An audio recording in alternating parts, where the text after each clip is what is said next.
What if we jump ahead 50 years to the year 2075, and what would each AFL team's Guernsey look like? Now in reality, most teams will probably be wearing the same traditional jumper they wear now. So for these designs, we're going to have some fun and come up with some out there futuristic looking jumpers. Starting off with the Crows, and for this one we've used the tail of their new logo to create the iconic 3 stripes. I like this one. It's obviously not better than their classic jumper, but it could be a nice alternate or gather round kit. Not a massive change for Brisbane. I've just incorporated the Brisbane Bears V into the current home jumper. Again, a decent Guernsey that's not better than their classic home kit. Could maybe work as some sort of anniversary jumper to celebrate the history of the Bears and the Lions. Next up is Carlton, and I've used a few more shades of blue in this one. The royal blue actually works well in this design. I'd love to see Gather Round become a space for teams to really get creative and create unique and really different designs, and this would be perfect for that. A sky blue clash version of this jumper also goes alright. Nothing too revolutionary for Collingwood, a pinstripe version of the swooping magpie kit with a slightly more modern head. I can't tell if the head is a bit too big on this one, but I do know that it doesn't get any better than the swooping magpie when it comes to Collingwood jumpers.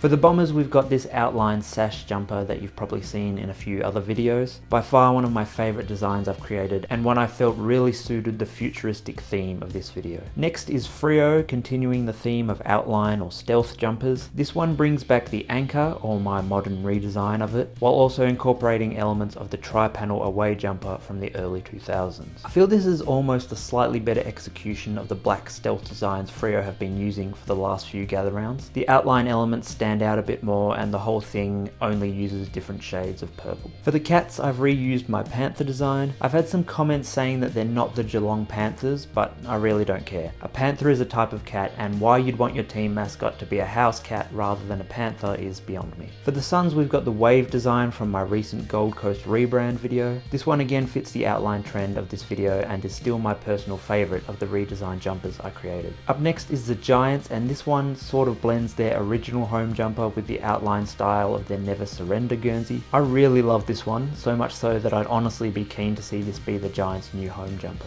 I created a second version where the G is outlined in orange instead of white. Personally, I prefer the white, but I reckon both look good. Let me know which you prefer in the comments. For Hawthorn, we've got a brown version of the swooping hawk design I've used before. Not sure which I prefer out of this brown one or the original brown and gold version I created, so again, let me know which you like. Next we have Melbourne, and another of my favourites from this collection, a nice gradient variation of the classic Flaming D, another great candidate for the idea of unique gather round jumpers. For North, we've got a real deep blue version of the Big Roo design I've used previously. I really like that this incorporates a few different elements from previous North Guernseys to create something new. Up next is Port, and an almost stealth version of the tri-bolt idea. I really like this one, and similar to the Giants, I actually reckon this would be a better kit than their current home jumper. For Richmond, we've got the modern reimagining of their old Tiger Claw pre-season kit. What I love about this one is that it's still got the same basic look as the classic sash, but it just adds a unique flavour to it that represents the team's identity. Next we have the Saints, and an almost stealth version of the tri-panel mixed with the cross. Yet another great gather round concept.